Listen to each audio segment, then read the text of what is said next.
துன்மார்க்கரோ அப்படி இராமல் காற்று பறக்கடிக்கும் பதரை போல இருக்கிறார்கள். ஒன்னும் அருமையான வசனம் பாருங்க.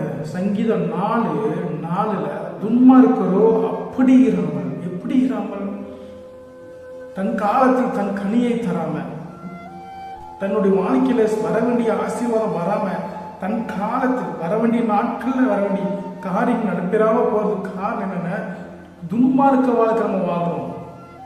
துன்மார்க்க நமக்குள்ள இருக்கும் பொழுது ஒரு சில நேரங்களில் அது நடக்காம போறதுக்கு 1000 காரியங்கள் இருக்கலாம். ஆனா உங்க துன்மார்க்கத்தினால ஒரு காரியம் அங்க நிற்குமானால் அது உங்களுக்கு வேதனையை கொடுக்கும், உங்களை கஷ்டத்துக்குள்ளாக கொண்டு நிறுத்தும். அது உங்க வாழ்க்கையில பெரிய போராட்டமா இருக்கும்.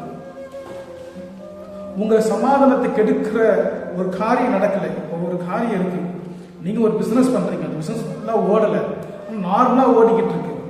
ஏதோ உங்க வாழ்க்கையை நடத்துறதுக்கான காரியம் இருக்கு அப்படின்னா அதுல நீங்க சந்தோஷமா இருந்தீங்கன்னா அது சாபம் கிடையாது, அது ஆசீர்வாதம். ஆனா அது எவ்வளவு வந்தாலும் பத்தலை, இன்னும் இன்னும் இன்னும் இது பத்தலையே நீங்க ஓடிட்டே இருக்கீங்கன்னா அது உங்களுக்கு நீங்களே வர வைத்திருக்கிற சாபம்.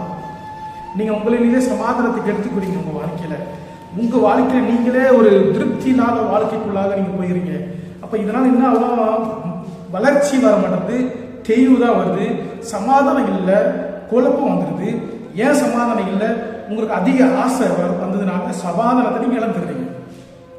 உங்களுடைய வாழ்க்கையில வர வேண்டிய ஆசீர்வாதம் உங்களுக்கு தேடி வரும். அப்படி வரலையா நீங்க அதை கொடுத்து கவலைப்படவே கூடாது. ஏன்? எனக்கு அது இல்லை, சரி என்ன இருக்கு, யார் என்ன மெச்சிக்கொள்ளுவா?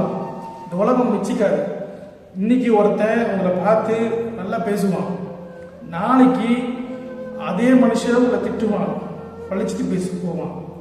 நீங்க அவன் கூட நல்லா அவங்ககிட்ட பேசிட்டு இருக்கும்போது நீங்க அவன் ஈக்குவல் இருந்திருப்பீங்க. இன்னைக்கு நீங்க நல்லா பணம் சம்பாதிச்சு ஒரு நல்ல லெவலில் ஏதோ ஒரு விதத்துல நீங்க நல்ல லெவலில் வந்திருக்கலாம், கொஞ்சம் மேலே வந்திருக்கலாம், அவனோட நீங்க மேலே வந்திருக்கலாம். உங்களை பார்த்து திட்டிகிட்டே போவான். ஏன்? ஏன்னா நீங்க அவனோட பெரிய ஆள் ஆகிட்டீங்க, அவனுக்கு கொஞ்சம் பொறாம இருக்கு.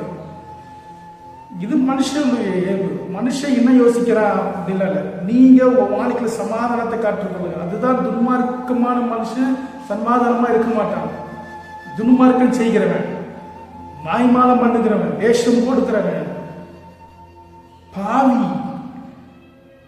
பரியாசக்காரன், அவன் சமாதானத்தை இழந்து போயிருப்பான். நீங்க சமாதானத்தை இழக்கக்கூடாது. நீங்க உங்க வாழ்க்கையில பதற போல யூஸ்லெஸ்ஸா போயிடக்கூடாது. கர்த்தர் உங்களோட பேசுறாரு. உங்க இறுதியும் சமாதானத்துல நிறைந்திருப்பது.